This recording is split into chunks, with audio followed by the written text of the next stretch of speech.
I'm looking like, what am I missing? Oh yeah. Appreciate it. Oh, yeah. We live. You got my slippers, yeah, because the last little, we're going to put that other little too. Yeah, you got my slippers too, yeah. We live, but hey, look, guys. Welcome to the channel. This is Voices Unveiled. I'm your host, Montell, Carlock. I got my first guest, Khalil Brown. Welcome to the show, my brother. Welcome to the show, my brother. It's going to be a movie, guys, and the whole purpose for this is just to tell your story, to share your purpose, your life, your journey, and everything that comes into that. I'm very, very grateful and very thankful for you to be on this show, man. And I'm just looking forward to you just diving into who you are, and we're going to get right into it. I got some questions for you, man. How you doing today? Shit, I'm doing great today, honestly. I mean, shit, I woke up, I just realized today was an opportunity for me to not only be honest and open with myself in the presence of a friend or brother, but honestly, it's just an opportunity just to smile and shit. The sun's out and whatnot. You know what I mean? So I'm vibing. I'm great. Got you. How was your week? My week. I forgot it was a week. My week was cool. It was sustainable for sure. It was just a vibe in the sense of just where I'm at right now in this point in my life. I'm just, I'm focused on each moment of the day. So I actually got to enjoy all my days, even in like there were obviously little moments where I be like a little frustrated maybe. You know what I mean? But it's just like, shit, I'm cool though. All the days have been cool, bro. So my week was great, honestly. Good. And I want you to rate how you're feeling today from 1 to 10. 1,000. 1,000? 1,000. My boy. 1,000. Okay, so I like that. I'm gonna ask everybody that anywhere else that comes on, are you ready? Shit, been ready. I ain't gonna lie. Well, first and foremost, I want you to introduce yourself to the channel, and I want you to dive into your childhood a little bit. Okay. So, alright, I'm Khalil Brown. Shit, the one and only. If you find another one like me, gotta get him. I ain't gonna lie to you. You said just dive into my childhood. Like your childhood. So, like, what was your childhood like? Did you have any influences within your childhood? And what was your family dynamic like? My childhood. Influences. What was my childhood like? Family dynamic. Alright. For the most part, my childhood was really fun. My shit was really fun. I can't lie. Like, it was the time where everybody was outside still, especially as kids, you know what I mean? We was really outside, like, street lights coming on type shit. So, 2000, born in 2000, April. So, I'm an Aries.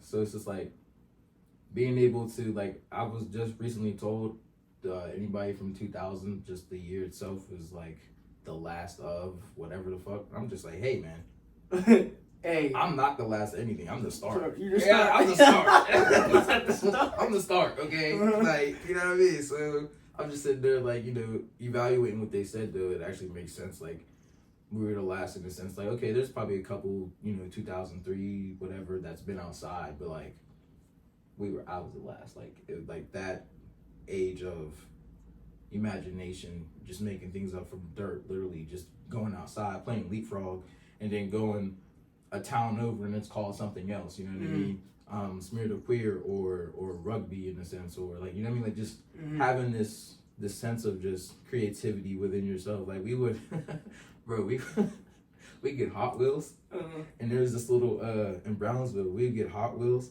and there's this, just, a ramp for people who were in wheelchairs and stuff. And we would just get our Hot Wheels and let them go down there, bro. And whoever reached the bottom, like, I don't know. I wouldn't typically lose, but I wasn't winning. I ain't gonna lie to you, so obviously I was losing. But, like, bro, we would just let them go down. We would have Beyblades, bro, in the little arenas. We would remember the Beyblades. Bro, we would just go outside and do that. We could have did it in the crib, obviously. You had to do it outside. You had to do it outside. On the sidewalk? Sometimes, right? Brownsville, sometimes, little holes and shit. If you ain't have an arena, we wasn't playing with it outside, you feel me? But for the most part, bro, that's really how I grew up. I was climbing trees. As little as I same thing. I ain't grow too much.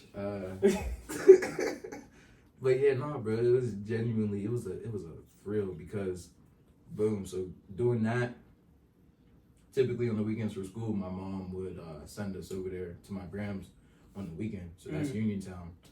And so just seeing different aspects of being outside, right, is because we wasn't typically outside as we were when we were home. More or less just on the porch of my grams or in the front. She had a little yard. My brother would take me places whenever, not really whenever, but like damn near whenever I asked him in a way. So it was a vibe, like just the transition to being outside to then I got to drive. I was driving at 14. So 14 it was driving around the block, like where I lived at the time, so that'd be Denora. So wait. No, that was Charleroi. And then we moved to Denora when I was 15. So it was driving around the block. When I got 16, it was basically, 14 is around the block. 15 is Manessa and Charleroi, anywhere in that area, like the valley. And then 16 was don't get caught. So just drive anywhere I wanted, but just don't get caught. I had a beard since I was like fucking 3. Damn near. Real, so. Beards is like 14, 15, dog. In high school is crazy. You know what I mean? So middle school, bro. Dead ass. Chin like, strap. Yeah. A full ones. I remember we had a chin strap with the waves. I said, this brother crazy. The money driving illegally. Pause. Bro, so it was, so doing that, it was like, you know, damn, like, I really, like, you know, I was more or less aware than, I'm not going to say it myself, but just like what I was doing. Because I never drank. I took my opportunities to taste test, but like, I don't care for that, right? So, doing that and watching everybody else go out and do that, it was just like realizing like, okay, well, like, you know, this shit definitely ain't for me because these motherfuckers was tripping this day, but now they're cool that day. Or in the sense of like, just my mom herself, just like, she would have these get-togethers and I was always around because I'm in the crib most of the time, right? So it's just like I'm absorbing those things that I'm seeing, and those would be the influences. So I'm trying to connect all of this, you know what I mean? So, but all right, so let's go there then. So from the time of being outside to getting in the car and being able to drive, my influences between those times would have been definitely being outside, like my brothers, I say brothers, I got an older brother and I have a cousin. My grandmother has 10 grandchildren and 3 of us are boys. I'm the baby boy, but I'm 24. So my cousin, I consider my older brother as well. So my brothers, so when I would be at my grand's, I typically call one of them and I'm around their friend group. So I'm 14, 15, hanging out with 17, 18-year-olds, motherfucking 16, turning 17-year-olds, you feel me? So it's just, I'm always around older people, is the gist of it, and it's just been that way my whole life. So the influence just came from just watching them doing what they wanted to do, you know what I mean? Like, curiosity, you know, definitely, like, you know, it's on your mind often as a kid, so it's just like, what are you doing? Or like, why are you over there, and why are you not doing this? Or then even just like what does that truly do for you in the long run? I would ask like myself those type of questions, like, would I be cool doing what they do all the time? Nah, because it's just not something I feel like I would be doing. I would rather, and understandably, I'm a different person than they are. You know what I mean? Different circumstances, different outcomes, different stories, you know what I mean? Different variables of life. So, but they were just enjoying themselves, you feel me? Bro would play basketball all the time with his peoples. They go out, motherfucking, I don't know what, do parties, bro. When I say dancing is a part of my family, bro, dancing is really a part of my family. So just like, even that itself is a big influence to me. Just like music, my 2 aunts and my mom sing. I think damn near the whole family really could do something musically. My cousin, he raps. I know my cousins, my female cousins, they have a little voice on them for sure. Not even a little voice. One of them has a humongous voice. She's tremendous when she sings. But yeah, so it's just like, so my influences, R&B is my favorite thing to listen to. Montell. Typically, like R&B is the best. Bro, what? R&B? 90s R&B. Bro, what? Or 80s R&B. Or 70s. I can't go back that far. I don't think I can. I can go back that far, man. Man, what? The music is just so rich, bro. It was so rich. Yeah. It was like... Music Soul Child? Man, what? I know about that. Bro, it was... hey. Like Jennings? Yes, sir. Yes, sir. Yes, sir. Cam? Yes, sir. Who? Cam. Rockham? Cam. K-E-M. K-E-M. Love call your name. Oh, you're old. Hey. Bro, you're like 55. You're like... Facts. 55 and a 23-year-old buddy. What LeBron say? I'm like, fine one.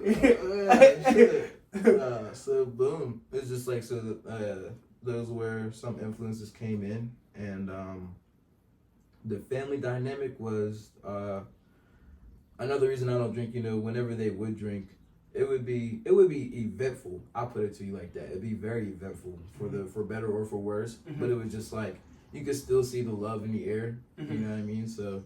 It was nice to be around, but it was like something I didn't want to be a habitual thing for us as a unit, because it's like drinking. It makes people tell the truth. They say, you know what I mean. And so, they say it can possess you. Type shit. Like so, it shows the real. They say that whenever someone drinks, they can speak the truth, and also that's the real color coming out. And how they feel about you or how they think about you is going to come out. So like you said, the truth's going to come out. Yeah, the truth going to... And it's like, all right, bro, like, here's my thing, right? And with y'all being grown as hell, knowing that, why don't we have a conversation, bro? Why don't we, like, why didn't I... Like, I would have loved to have been shown those trials and tribulations of even having disagreements like with people. Communicating. You know what I mean? Like, be, like, effectively, though. Like, right? Because, you know, communication for a lot of people could just be a simple fact that I'm talking. Communication truly is, like...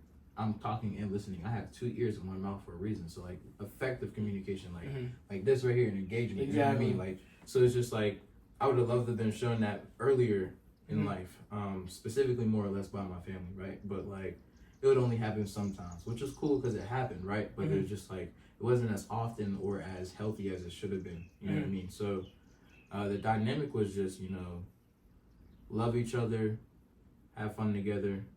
And Andrew in a fight. The dynamic was rich and powerful to watch, for better or worse. And at the end of the day, my influences have done nothing but steer me where I am today, for better or for worse. Cause I don't do shit. I've never been to jail. Been arrested a couple of times, but the arrest didn't go through because I've never been to jail. You know what I mean? So like it's just like you know what I mean. So like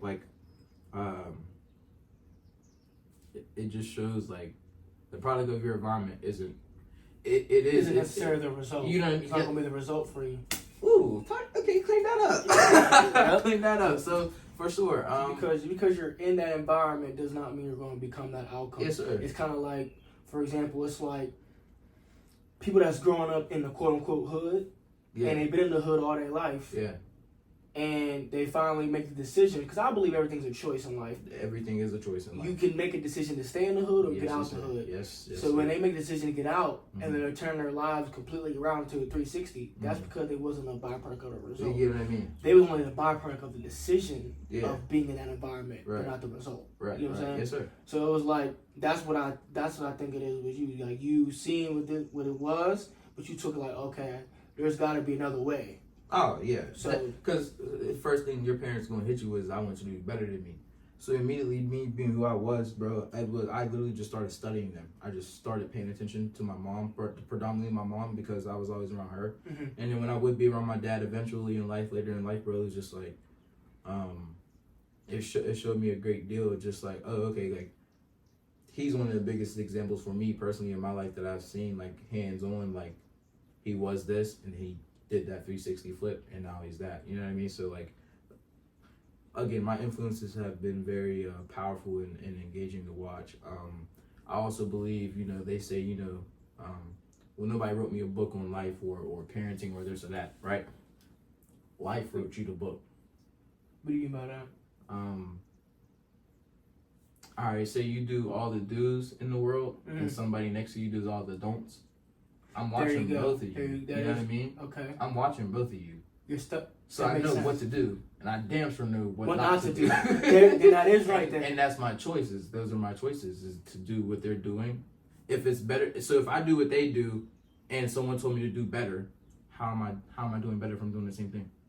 That's a good point. So, or that's like you getting advice from a quote unquote OG, and they're telling you how you should like keep doing what you're doing, and then when they tell you about their life, that's literally the prime example of what they don't want you to do. Yeah. They want you to be. Yeah. So that makes sense. I never thought about it like that. I never thought about it like that. Because at the end of the day, right, it's like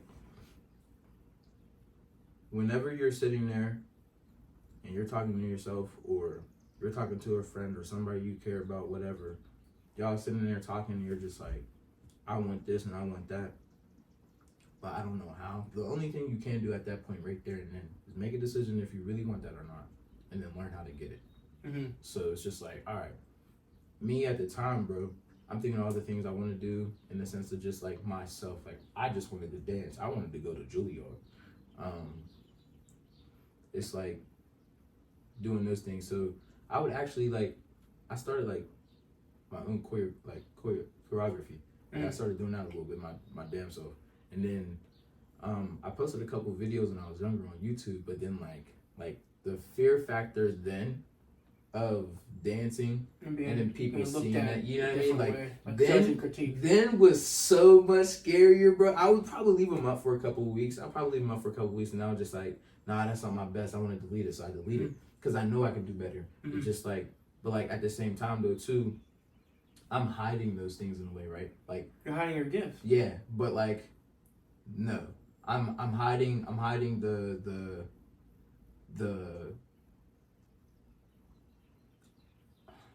I'm hiding the truth about what I want to do with my gift, right?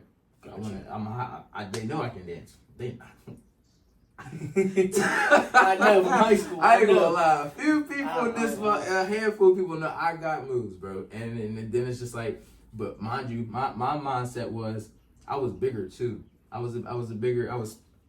didn't grow much. I didn't grow much height since then, bro. So like I was a little bit, you know what I mean, thick on the side. So it's just like pause. No diddy. Pause. But so then it's just like, it was hitting me. I'm dancing my heart out anytime I wanted to, bro. I would tell people all day, like, I'll beat your ass in the dance, but I don't care about what it is. I don't want to fight you. I don't want to shoot you. I don't believe in guns. Like altercations is understandable, but like I always do my best to avoid them. Why? Not because I'm fearful, but just because I don't know what I'm gonna do when I'm mad.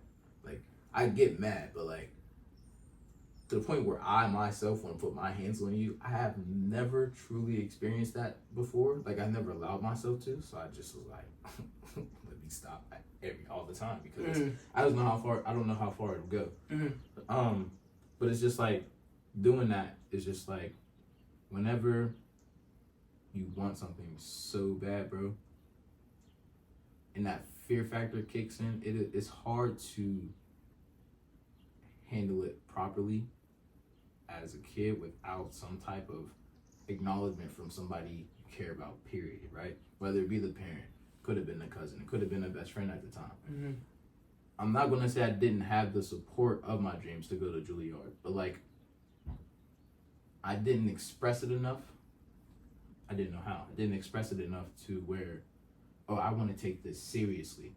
I want to take this seriously and go farther than just performing or just dancing because good music is on, or because my mom might ask me to dance in front of her friends, or because it's a school dance, like you just said. You know what I mean? Like I wanted to go beyond it. I really did, but like I didn't express that enough. So by the time I realized I wanted to do that, and by the time I got up to high school, these variables of life altered my brain, and I was very optimistic about the opportunity because even after high school, I think it was like junior year, I actually did. I went to 3 dance auditions for a school. I forget what it's called. I want to say ACDC or something around there, but it's a dance academy in New York and California. And I went 3 times. Now the first time I was scared out of my boots, but I did a freestyle. But they literally, like, before they call you, they were literally like, yeah, bro, we need you to choreograph something. You can. Jason Derulo went there. a couple dudes from a. I always say this. I say a couple dudes from a show and never remember the show. That's how it be though. Couple dudes from a show. They went there. Excuse me. And but yeah, you can dance, sing, engineer, act, drama, theater, this, that. So it was very. Whoa, what? Oh, y'all calling me back? I had the opportunity to go audition, bro. I'm out of here. I'm out of there. So boom. So at that time, a man in my life, who was with my mom. I'm not gonna say I didn't like him, but I didn't like him. So you didn't like him? Yeah, I didn't like him. He was the only one necessarily distinctively that told me, look me in my eyes, right? He looked me in my eyes. Mind you, I didn't like him. So this is a lesson to be learned. He said, you know what would happen if you practiced? He was like, you're so good at dancing. You know what would happen if you practiced? And like, to me at the time, how'd you take it? What he said to you? It was powerful. It was embracing because it was just like someone acknowledged it. Like someone acknowledged it farther than just this. Somebody acknowledged it farther than just me dancing in front of old heads, me dancing in front of a fucking school. You know what I mean? Being in the middle of the circle. Mm-hmm. Someone actually said farther than that for the first time without me even. I never brought it up to people. And what he said? That's what he said. That's all he said was just that you're so good at dancing. You know what would happen if you practiced. And I just smiled and then I turned away, and like it's always been on my mind, but at the same time, like how I took it officially, it was just like, damn, like why is this man that I don't like acknowledging me? Like why him? Like now I'm mad. Mm-hmm. Like that you're upset. I'm mad because like he sees the passion I'm putting into every movement that I do, and sees I want to take it farther on the inside, but he's the only one that has paid attention enough to acknowledge that factor. Mm-hmm. I haven't nobody else. You know, like. Well, my question to you is. Mm-hmm. So what's that like? Because you got into my next question of what was your goals as a child compared to what they are now, and you're saying that this man, it's like two parts. What was your goals as a child, mm-hmm. and have you stuck to them goals? Because mm-hmm. you talked about the dancing mm-hmm. and going to the academy. Mm-hmm. What was other goals outside of that, and then also talking about with him, how did he affect that dream? Mm-hmm. Because at the time, you took it one way when it was really like this. Mm-hmm, mm-hmm. It was your emotion that took control, right. but not the logic of what right, it is. Right. So my first question would just be like, what was your goal, other goals besides going to the academy with dance mm-hmm. as a child? And how has your goal changed in any way because you're older? Mm-hmm. My mindset with it first was just be me, just dance, bro. Mm-hmm. Just dead ass, right? So I wanted to go to Juilliard and shit, but I didn't look into the requirements or mm-hmm. that shit like that. I didn't even look for another school for dancing until literally like sophomore year. Mm-hmm. But it was just something I said, if I don't try it, like I won't be able to say I did it. You know what I mean? Exactly. So like, but then that right there alone shouldn't have been enough for me at the time. I'm me saying this now.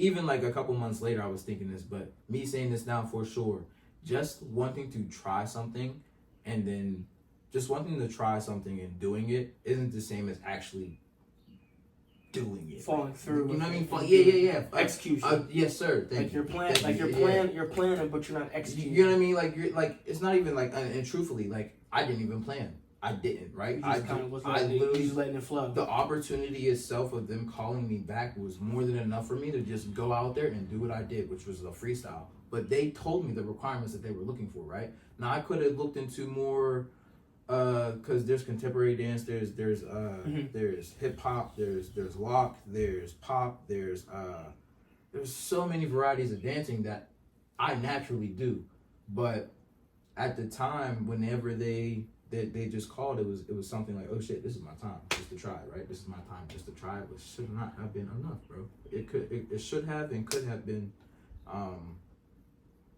because I went 3 times, right? So the first time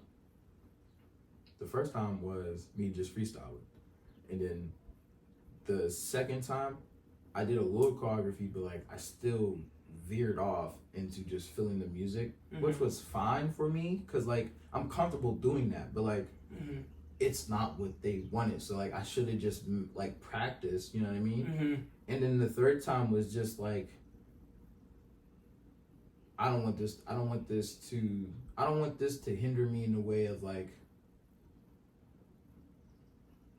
I've came so far. I don't want this to hinder me in a way like I came so far and didn't do my damnedest. So the third time I really went out there and showed out. But like my interview, I performed for the audition the third time, and then the interview after that killed me. Cause I was in my head at that time too. I believe my Pat passed away, so like he was my biggest supporter for sports. He was the only reason I got into sports in high school. So just my mind was heavy. My intentions were pure. They were great. I went in there, I did my thing. But the questions, when he asked me certain questions, it was the energy of the room whenever I walked in. And I remember just distinctly, it was like whenever I walked in, bro, the room was so powerful. These dancers, these kids, these artists, they wanted the same thing that I wanted, right? But what I was lacking, I felt them having. So whenever he was asking questions, bro, all this shit's in my head and I'm answering these questions, I didn't smile the whole interview. I remember, like, I didn't smile the whole interview. I'm just talking. Like, bro, you did all that movement and you look heavy now in this conversation. Mm-hmm. I'm just like, I wouldn't want my black ass there either. Yeah. But bro turned off the camera. He turned off the camera, and he actually gave me some nice ass words. And he's just like, bro, you have something I don't see often. I want you to go to this studio. It's in California. It's still in my notes. So at the time to answer the question completely, yeah, I wanted to go far with it, but like I didn't plan for it. I didn't really think too intuitively about it. Like it wasn't nothing that I really thought that there was so much fear on one side, but so much hope on the other that I just went with what I could in the moment. And again, the trial and errors of me trying was enough to satisfy the kid, as far as like dream wise. But then there's another part of me that was just like, I know, like me growing up now, the older side of it is I still want dancing part of my life for sure. Like I never experienced the actual studio side of dancing or just listening or viewing other people's choreography and actually attempting it. Like I never truly did that before. So dancing is going to be a part of my life for the rest of my life. I don't give a fuck what I do. I'm gonna moonwalk somewhere. Sometimes like right now at work, like I'm walking and I'll like, oh, that's behind me. I'll moonwalk quick as hell. But bro, that's so fast. Like, bro, I'll bust a move right now. Dance is gonna be a part of my life for a minute. So the aspect of it from then till now is just like, I just want to do it. I just wanted to do it before. You know what I mean? Like it wasn't like, oh, if I don't get into this school, I'm gonna stop dancing forever. It was never that. It was just like I just wanted to the act of doing it. Man, what and it being broadcasted on a platform that was very strong.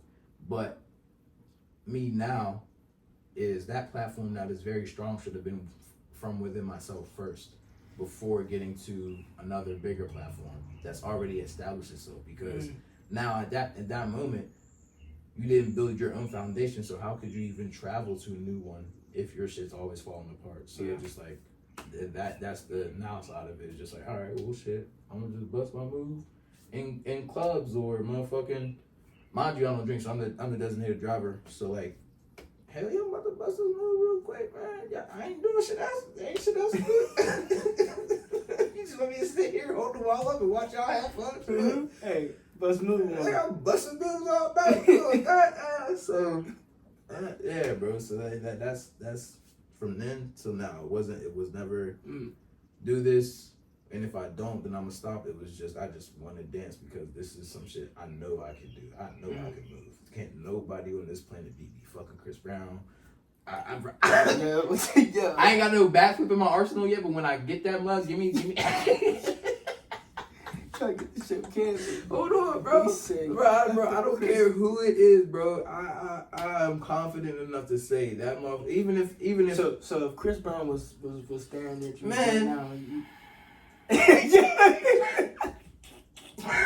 so if Usher was man. Like, so if Usher watched this, and Chris Brown watched this, man, you ain't man. No, respectfully, I know Breezy got me. But Usher? What the fuck out of here? Come back to the fuck out of here. Maybe not like prime Usher, maybe, but genuinely, bro, if I had a backflip, me and Chris Brown would be on par with each other on everything I love, bro. On everything. We'll come back to that. We can't. We'll come back. Let's get to the nitty gritty. Okay. So you mentioned your pap. Gotcha. And how did he? I have 3 questions. How did he shape the image for you in terms of being a man and your own masculinity? Mm-hmm. Because I think in African American households, the father is absent a lot of times. Mm-hmm. Most young men, like fathers, is vital for relationships, whether it's with a daughter or son. So I want to know first, how did your pap shape the image for you to be a man, and what did he mean to you? Is that the one question? That's the one question. Oh, okay. So how do you shape that what you like that meant to be a man for you? All right, so because I think about this so much nowadays more than anything, especially ever since he really left, it was more or less. Excuse me. It was so for me. He passed away 2 hours after my birthday, April 11th, 2018, 2:35 in the morning, right? So for my 18th birthday, which is April 10th, I don't drink already off rip. I don't drink, so I didn't drink, I didn't smoke, I didn't do nothing. I was sober all day. I was chilling in my room. I didn't even go to school. I was chilling all day in my room, playing the games, watching anime, just doing me, living my life. Waiting for my mom to get back with the car. I said the only thing, and he passed away with cancer. I don't know which one, but it came from smoking cigarettes. This is why I'm so against nicotine itself. People be like, why don't you let me do this in your car? Just I'm trying to clear the space. I don't want to smell it. You know what I mean? So, but. And I feel like I'm saving lives for real. I'm saving 2 minutes off your life from not hitting that cigarette, that vape. I'm saving like 2-3 minutes off your life. So the whole day I just wanted to, I said, yeah, like, bro, all I want to do today is see my pap. I want to look him in his eyes as he's passing and let this man know I'm a man now at 18. I'm barely 13 hours into being 18 talking about I'm a man now. So I just wanted to pull up on him. So I waited. It was like 10 o'clock. Got the car. No, it was like 9-ish, 8-ish. Got the car, pulled up on him, looked him in his shit. I was just like, you know I'm a man now, right? And at the time he's nonverbal. So he's on his last strings for sure. And I just thank God every day that like I actually got to achieve that because he was on his last strings, bro. You could just tell. Pulled up, knocked on the door of my grand's crib. She opens it, she's smiling and shit. I said, where Pap at? He right there, baby. And boom. I'm looking at him. I said, Pap, you know I'm a man now, right? And he's just barely moving. He looks at me and shit. He just nods his head. He does the biggest smile he's able to do in that moment. You could just tell it was one of those like smirks, but it was so big and rich. It said his facial expression said so much. He's like to me in that moment we had a telepathy conversation, however you want to put that word. It was dope, bro. Just his face was just like, you think you man now? I know you messing around, boy, ain't you? Yeah, I'm playing Pat, like for sure, but yeah. So growing up though, his influence in my life, he's not my biological Pat. He's not my he is a man, Michael Mishaw. He is a man that he loved my grandmother on her worst side of things and loved her, helped her, helped my mom and my two aunts and the kids, obviously all of us and shit. He loved us all. The influence was just doing all of that and still doing for his family. You know what I mean? His other family. He still did his part. So it's just like, okay, this is dope. This is nice. Somebody's actually, I love this man for sure. There's a 2006 Chrysler 300. And every time I say it, bro, that candy red one, yes sir. Candy apple red, yes sir. I can't wait when I get that motherfucker fixed up. But that right there, when he first got that, he pulled up. He's like, look at my car. What? Ran out the crib. Oh, I could not. I don't give a fuck. Till this day, that's the only car in the world I want for real. I don't care if it's a Bugatti. I don't care if it's a Bentley. I don't care if it's a track car. I don't care about none of that shit. This 2006 Chrysler 300, yeah, it was my Paps. But the when I seen it for the first time in that moment, I thought this was the only car in the world that I could ever drive. Like, this is the only one I want. Like, this motherfucker is sexy. You know what I mean? This shit mine. You know what I mean? So I told him at that age, I'm like, bro, 6 or 7, I'm like, bro, if you give this car up, we're fighting. If anybody in this family has this car other than me, we're fighting. I don't give a fuck who it is, how big we get, how little I am, then I will beat everybody the fuck up. So, boom, so all that, bro, all the influence was just powerful because, again, like I said earlier, he is the biggest supporter of me, for real. Because, like, he paid for my games, like, for the Xbox 360 games, the PlayStation 2 games, the 3 games, the 4, the toys, the clothes, money. There was a lady in Brownsville. She's at the corner. She's just throwing Kool-Aid in the foam cups and throwing them in the freezer, selling them. Tap. Let me get like $10, $20. I can keep getting these all week. You know what I mean? There's that. There's again how he took care of my gram. You know what I mean? She always be smoking and shit. And I was against that shit when I was young, bro. My whole family tell you I was against cigarettes since I was young. Put that, bro. When I learned to have rat butt in it got like rat butt. It got like this in it. It got that in it. When I learned some shit, bro, I was telling him, I'm like, bro, y'all are smoking some ugly shit right now. Your breath stink. The house stink. I stink because I'm in this bitch. We all stink. We stinking. We stinking like some cigarettes right now. This is not good. You know what I mean? And then secondhand smoke. So I'm just like, yeah, bro, y'all killing me. Y'all might as well stop. Y'all killing me. Y'all might as well stop. But you know, things happen, and it's like he wanted so much more than what he was doing though. He wanted so much more, but again, some variables in my life have influenced me to veer off from me and his relationship. It wasn't bad or anything. I was just hanging out with my friends. I was just doing normal kid shit, but I wasn't including my pap. And this one time, he took us to Washington to see. He was a Vietnam veteran, so he took us to Washington to see the wall, and for his best friend. And he's telling me stories that like I'm like 16 at the time. I'm like, bro, I missed so much. I missed so much. You were trying to show me this whole time, but like, you probably didn't want to overwhelm me or whatever it may have been, but I missed so much. I missed. So the masculinity part of it though, being a man and what he means to me, the symbolism is just provide, bro. Just provide and love, right? He told my grandma no a bunch of times, right? God tells us no a lot of times. You can't have everything you want. You shouldn't get everything you want. Work hard as hell. He was fucking old as shit working lumber. He always had a truck on him, you know what I mean? He was always having, you know what I mean? So he was always doing his shit. I'm talking about like, pull out a fat ass wad of money for no reason. Talking about, I gotta give you money for cigarettes again, Tina. Bro, I was mad. Yeah, he was a man for sure. He didn't have much because he didn't care for much. You know what I mean? The house he had looked the same all our lives, bro. You had all this money and didn't change a lickety split of shit. What? You just kept providing. You kept extending your hand to your heart, your mind, your soul to bro.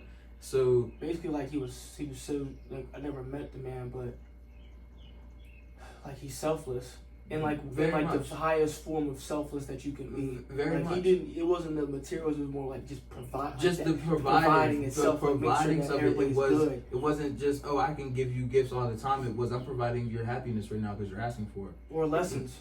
But see. And that's the scariest part of it is because I didn't learn too many lessons other than what I'm saying now was just observing, with just rehashing on what he has done.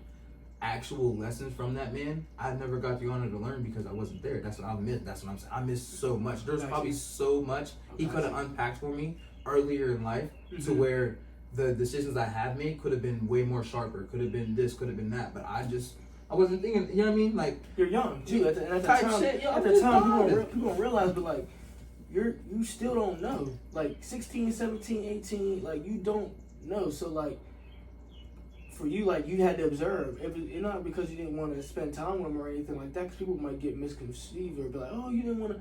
No, it wasn't that. It's just I'm 16, bro. So and you want to explore and you want to be adventurous. So that was a variable that my older brother taught me, who's in jail now.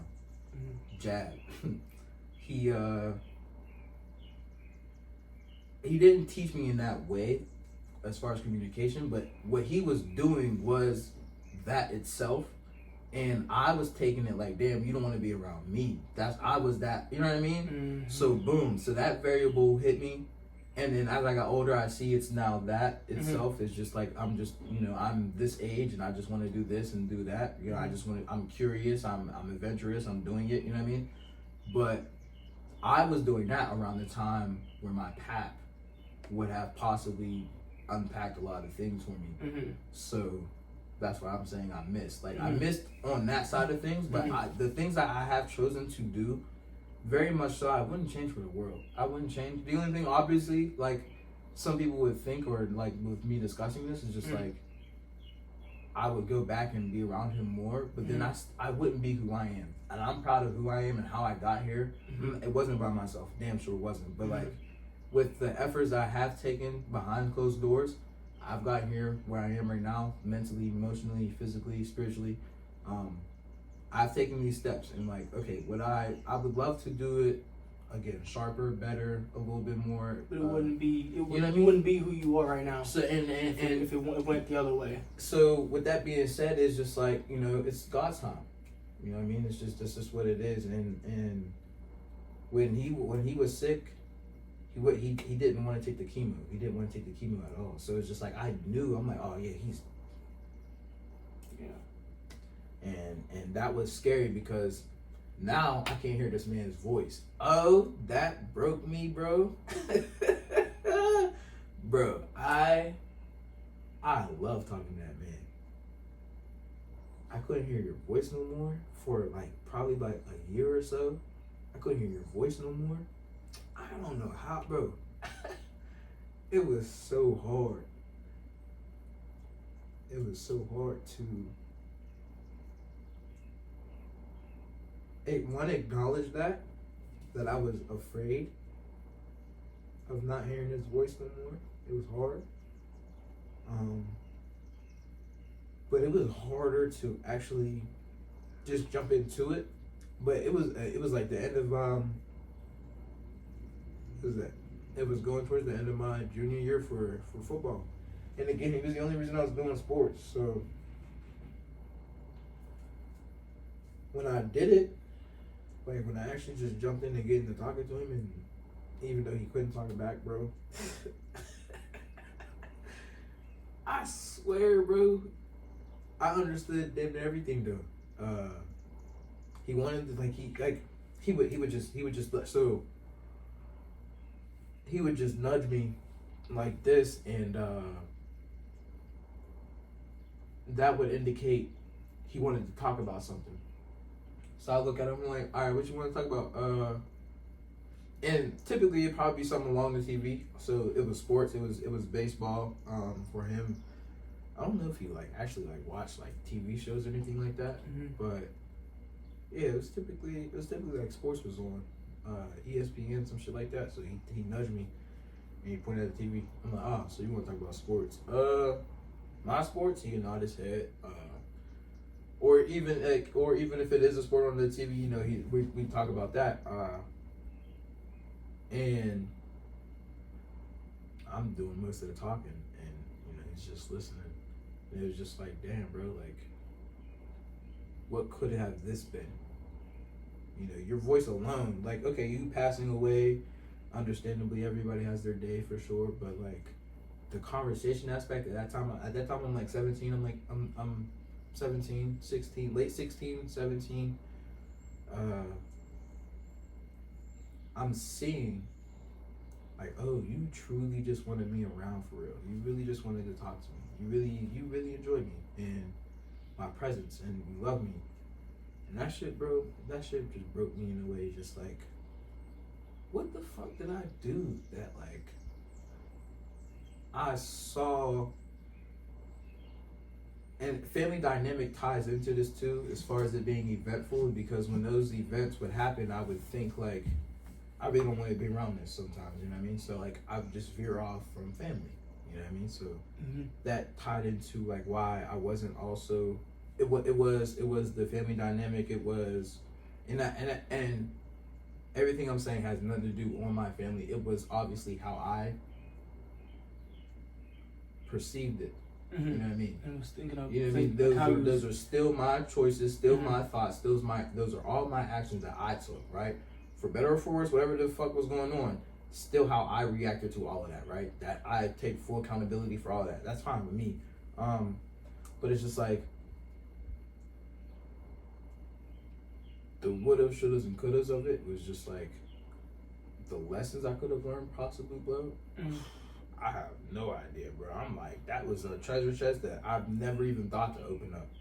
And I didn't think I had to. I truly thought I was graduating, playing football, wrestling, and track. Like, I thought, like, I was a triathlete, bro. And, like, that stopped junior year. I couldn't do it no more. I went to my first practice for football for senior year, bro. I remember that day. I went to my first one, and after that, bro, I just knew I couldn't do this shit without him watching, without him even possibly, like, he would show up to my games and events unannounced. I didn't tell him the schedules. I didn't ask him to come. He would just be there, right?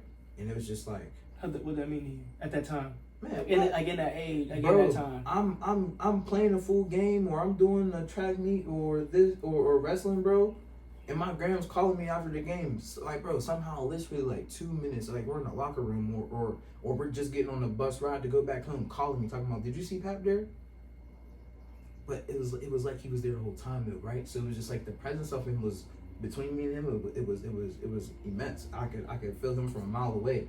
So I felt safe. I felt good at those games and at those events that she's calling in, talking about, did you see Pat? I knew he was here, but no, I didn't see him.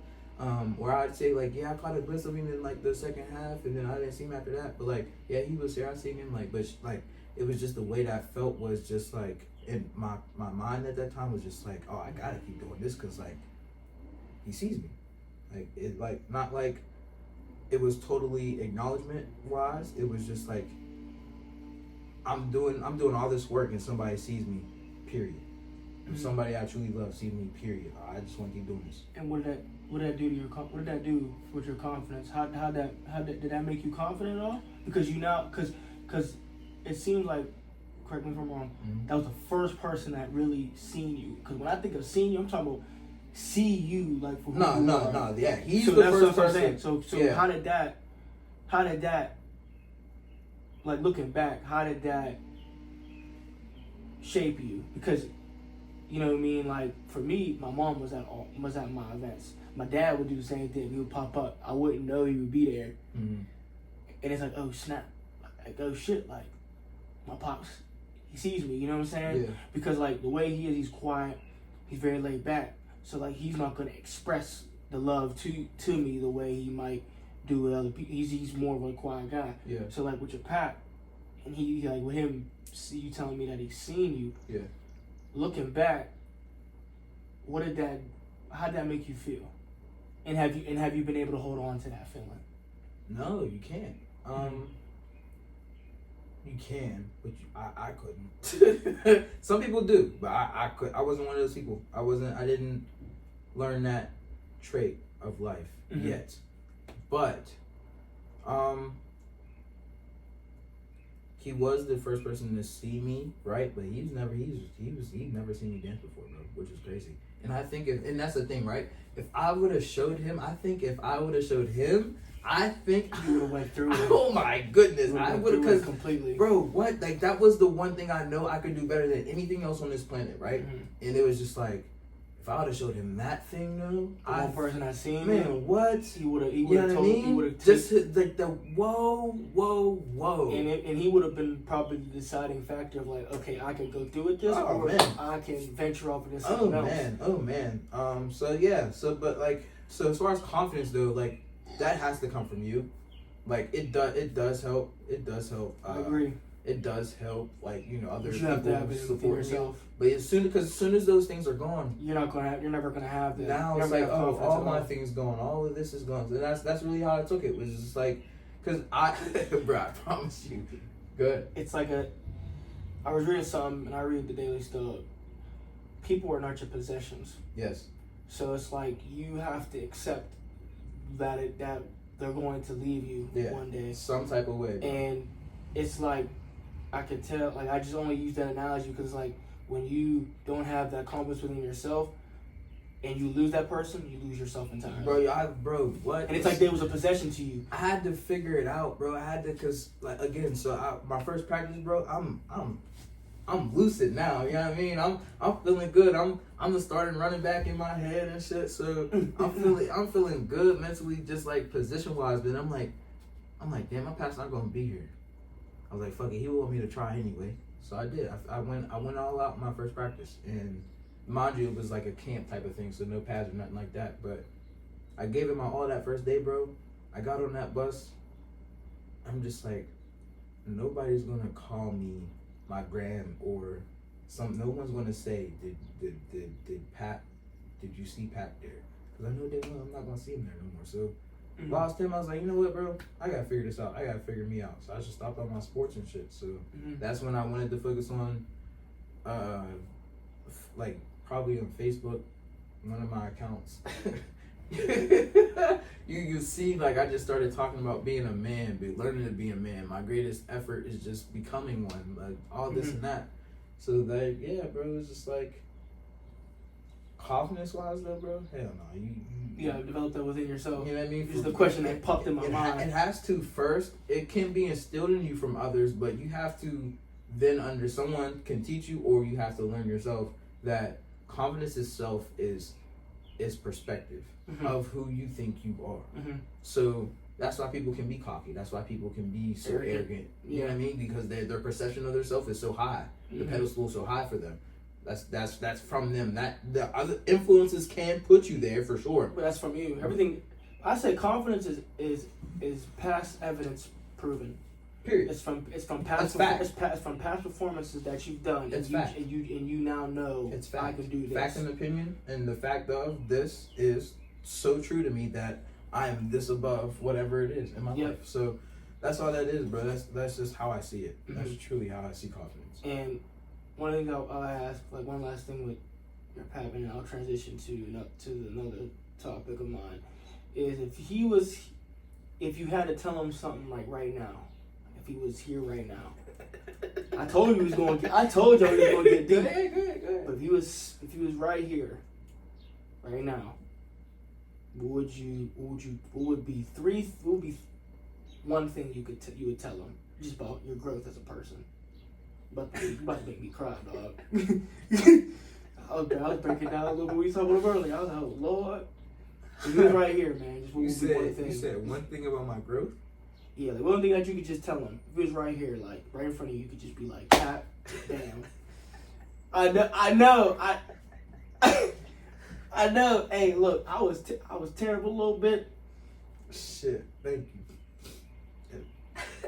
I know. Seriously, bro. I know. It would just be thank you. Cause you don't gotta explain it. I can feel it. It would just be thank you And that would have to be enough for now because there's so much more I want to do before seeing him having that. So it was just thank you. No, bro, it's all right, man. It's all right. It's all right. I'm chilling, but I just trying to because that's something that I think about that all the time, bro. It's just like, yeah, like I do want to be a great provider, a great man, just that the third. But like my last thing, like if anything, when I do get to look at presence and his, you know, the entity, the miracle of me is him. Just thank you, bro. Because like, without me being who I am, like being aware, whatever, like to have just that amount of influence, without me being able to look back on that, bro, I still wouldn't know what faction of a man I aim to be. You know what I mean? I would still want to be a man, of course. I would still want to be a provider, figure it out. But like having that example himself, having him himself in that position for me is everything is where I'm headed right now, bro. That's him. So thank you. I'm just gonna keep it by me because we. No, I mean shit. That's the hardest part. We should be good. Yeah. And just a good man. So I got the good man part down right. When I knew I got it down right when I'm at the gym one day, and a former acquaintance of my Paps, I probably seen the man a couple times, but like he approached me. I was doing lat pull downs. Yeah. I was doing lat pull downs, and he said, "Hey, do you know a man named Michael?" Just like, at this point in the world, who doesn't know a man named Michael? Like, I'm just like, yeah, Michael who though? And he said, Michael Mishaw. I said, yeah, I know him. He's like, you remind me of him. Are you related to him by chance? And I'm like, bro, what? Bro, what? Bro, what? This is not my biological Pat, bro. This is not my, this, we have no real blood instilled in us. This is a man who came and loved my family. So I'm working out, just doing my thing, my aura, my energy, something about me. He seen me.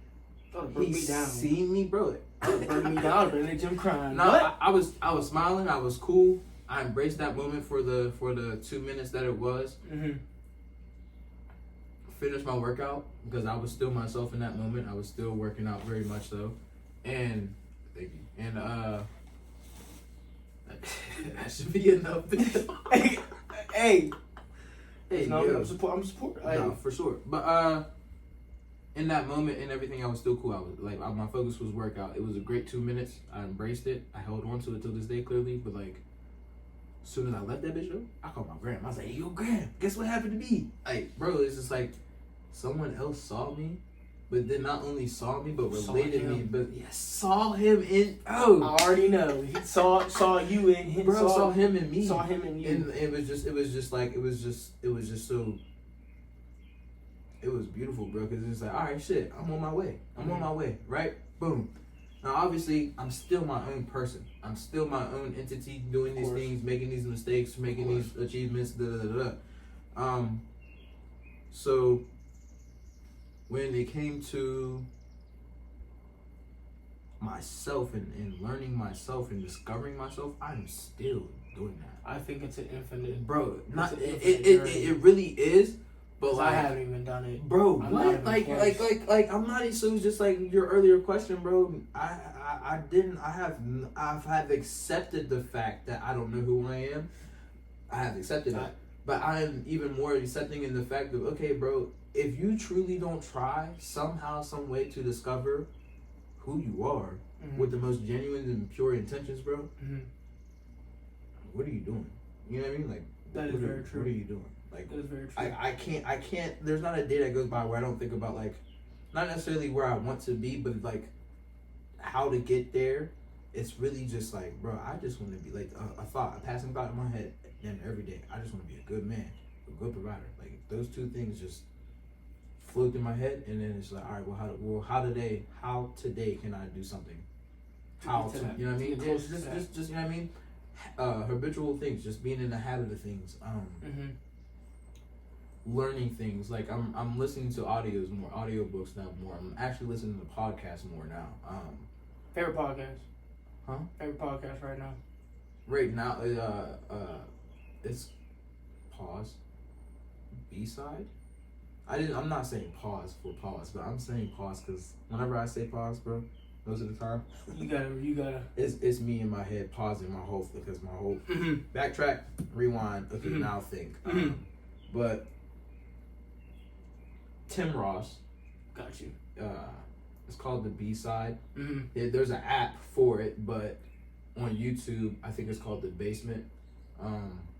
But yeah, he's a former pastor who is now a entrepreneur / influencer. He speaks. It's God. It's God and vulnerability and peace and growth. You know what I mean? It's accepting like this, like we were saying. You know, this environment mentally, this environment emotionally, this environment physically or spiritually doesn't have to stay be the result. It doesn't have to be the results of your own life. Continuously, bro. You can stop this shit whenever you truly give into the fact of you're not by yourself. You're with God all the time. All the time. And then 2, there's things that you're going to have to cut off in order to get to whatever next goal, whatever that intention is. Things you're going to have to cut off. Absolutely. And first thing you need to do is rehash on your life, rehash on the things you've been through, and truly dissect them, truly embrace them for better or for worse, and then continue to move forward. Just do your best, and then just that once you have learned something, you know better now. So do the better, period. No matter, because it's temptations everywhere, bro.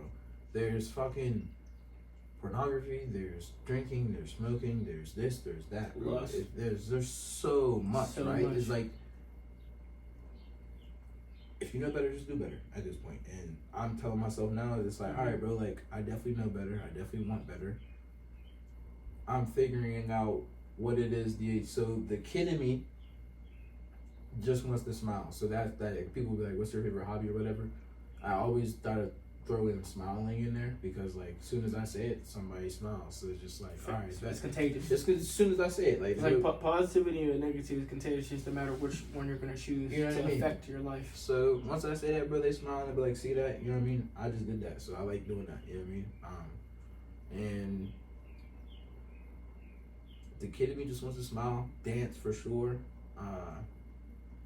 and to do what I was doing around 17, 18, which is just I've seen so much. Like, I'll say I didn't go places, like I didn't fly to a lot of places, but like the traveling I did in the certain things they had in those moments, I've seen a lot. I've seen enough to say like, oh shit, like there's so much more that out there for me to see, that I don't have to do these dumb things anymore or stay, you know, a product of the environment, so to speak. You know what I mean? Like there's so much little things that I know happen on a broader scale somewhere else. That's my drive right now. It's just like, I just want to see some shit right now. So I want to see me do some shit. I want to see some new shit. I want to experience a lot of more things, but like it all just ties back into just like if I don't have discipline, I should learn it. If I don't have patience, I should learn it. You know what I mean? So it just throws me back into the basics of life and what he was showing me, like just off the example. My path is just like, so if I don't learn these traits, then I can't have my bigger outcome, because this is the foundation I should start building. It's the very seed that has to be planted. Yeah, you know what I mean? So this is where it has to start. So let's chill out. But yeah, bro. So that's it. If he was right here in front of you, what would you tell him? What were 3 things that you would tell him? First one has to be a lesson. What would you tell him? a lesson. A lesson for a young nigga like me. That's a great question. A lesson for a young nigga like me. Pay attention more. Yeah, pay attention more. Second, would be a value you would give to him. Believe in yourself. Truthfully. What would he say to you? I'm good with this, man. He said, what would he say to you, man? Right now. You're not done. You're not done. I agree. And it's not even like I ever thought I was finished or anything like that, or anything like that. You have more to do. It's just like, you have more to do. Yeah, like, bro, that smile is going to be so much bigger. You're not done smiling. You're not done. You're not done. So just, you're not done.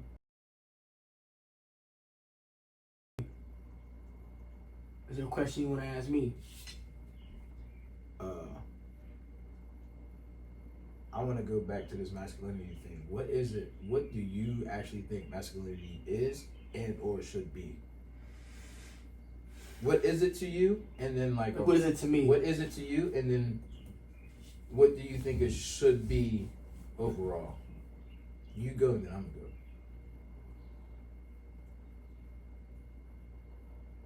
gonna go. I'm just taking it in. Because that word nowadays is very, I think it's misused. It's misused and it's misunderstood. And I think very I'm much so, probably gonna get emotional talking about this. Okay. You stay with me. So, don't use social media as your definition of what a man is. And the reason why I say that is because there was a point in time, due to how I treated people, men and women, that I would just go on social media and watch their platforms and put them on a pedestal and take what their perspective is of a man, and I would be that person when I wasn't really me. You know what I'm saying? And I've had to really take a step back and reflect on the person I am, the man that I want to be, and I've had to really like go back and be like and tell women like, I'm sorry for the way I treated you because it wasn't your fault. I wasn't upset at you. I was upset at the feeling that you caused, or I was so infatuated with this persona or this facade, and that's not really me. And that's the reason why I do the shadow work and I do the inner workings. And why I'm explaining this is to just tell people that are watching, like, I'm not perfect. Like, I'm going to make mistakes. And the reason why I started this is it's a therapy session for not just the person that I'm bringing on, but it's a therapy session for me because the questions I'm going to ask is also questions I ask myself every day. Masculinity to me is, and I learned this last year, masculinity is there's a moment to be. There's a moment as a man there's a moment where you have to be gentle. There's moments where you have to be vulnerable. There's moments where you have to listen. There's moments where you have to be dominant and be dominant in the way of like, okay, take control of the situation. There's moments where you have to be respectful. There's moments which you should be respectful all the time. There's moments where you have to make sure that you are not putting yourself above the ones that you're taking care of or the ones that you care for. That to me is masculinity. Masculinity is the wholeness of a man, because men are designed to think, men are designed to create, men are designed to be innovative. That's my image of not my image, but that's what I want to be. You know, because I don't want to. Don't be inspired, be inspirational. I don't want to be masculine. I want to be a man in all forms, in the wholeness of a man for me. That's masculinity. For me, it's being a man. Right. Being a man is not you being alpha or black blue pill, red pill bullshit. Because I was watching. I'm being serious. I'm being serious right now. Like, I was once thinking this, like, I'm this, like, but you're not. You're not that. Straight up, I was like, yo, you're not that. You're not him. Shut the fuck up. No, seriously. seriously, like, this is me, like, seriously, like, you're not him. Yeah. You're not him. You're not that guy you think you are. Right. Chill out with that. Chill out. Seriously, like, I had these talks. So, to me, it's just be a man. Like, be in the wholeness of a man. And how that's affected me today is, like, the prime example would just be, like, accepting accountability and responsibility. You know what I'm saying? Like, forgiving, like, my relationship that I was in. Like, being able to forgive, not just her, but the feeling that it caused me. Because at the time, you know, I'm still grieving Rion passing. You know, and at the time, I pushed everybody away. You know what I'm saying? Because Rion was very, very, we were close. Like,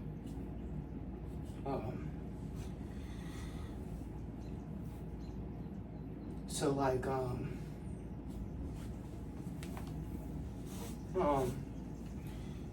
you. I gotta let it out. So like, you know, losing him was like, that was my brother for real. You know what I mean? Cause like you said, how you couldn't talk to your Pat for a year. I couldn't talk to him for, like, I was there at the hospital. You know what I'm saying? And he couldn't say nothing. So like, that, I can only imagine what a year would be. But like, I was in that moment. It's like,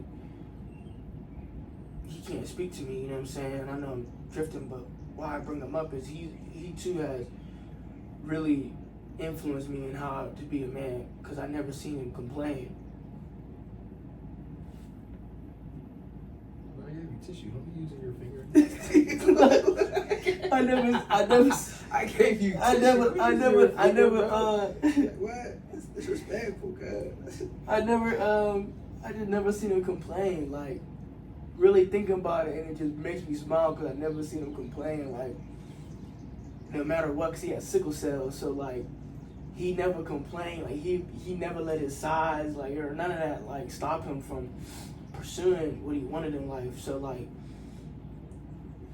and he always smiled. Like, he always had a smile on his face. Like, oh my God, it's just so contagious. Like it's just like, bro, what? You're happy today, bro? Like, again? That's how it was. Like, bro, literally, like, it could be like, dude, it could literally be like, I remember, bro, he was late for work, and he smoked his weed, and he'd be, and I remember there, he's like, bro, it's like, dude, you overslept. He said, hey, man, God wanted me to come in late. Respectfully. And then we're driving there, and he's like, man, why? I'm just sitting there like, in my mind, why are you so happy? But like, he tell me like, I'm healthy, I'm alive, like, and it's bigger than just like the material. So like, I'll say for me, being a man and being masculine is like, smile. Like, don't be afraid to be you, be that kid. Yeah. Because I lost, at some point in time, I did lose myself within a relationship that I was in, and I recently discovered that, and I recently been working to bring out that kid in me. So like, being a man to me is just, you be yourself. Like, that same little boy is no different than the man that I am. And I think too many times we like to separate, and I kind of did the same with the questions earlier, but like, we can't separate that little boy from the man, because without the little boy, would you be the man that you are today? You literally, this is the first stage. This is the first stage. Exactly. You can't do that. So to me, I think it's important to see the boy and see the man and be like, okay, we're one. Yeah. Because without him, without that imagination, innovation, the way to create, the way to lead, or the way to discover, the way to be an innovator, to be imaginative, it all has led me to here. Mm-hmm. Because that same little boy that had big dreams is the same young man that has dreams. Mm-hmm. You know what I'm saying? So I'll say that's a long answer, but I'll say like Rion and just my father, and just, I can thank a lot of people in why I'm the man I am today. Because it wasn't just me. Like, I can't sit here and be like, oh, like, it was just, no, like, it was really like my mom, my father, getting to know him as I got older, my cousin in the past, and just like learning and observing and just discovering more of who I am. So I would say that would be like my whole take. Just be a man. In all the areas that it requires, because it's going to require you to be all that. Because you can't just be like one phase.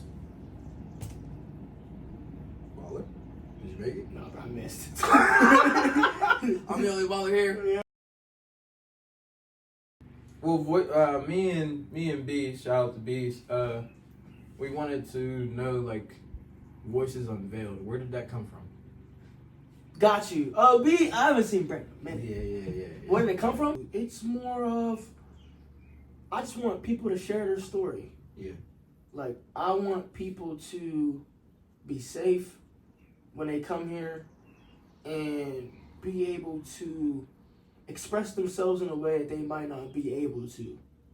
Because I think, and I know for a fact, everybody has a voice, but Unveiled is something that you, from my perspective of the definition, it's something that you bring to light, something that you have to give, that you have to express. So to me, everybody has a voice. Everyone has a story that must be told. Everybody has a story that must be told because the richest place is the graveyard. Dreams never accomplished, goals never done, Hall of Famers never inducted, NBA Hall of Famers never inducted, greatest songs never written, poems never written, books never written. Damn. Children not being born. Yeah.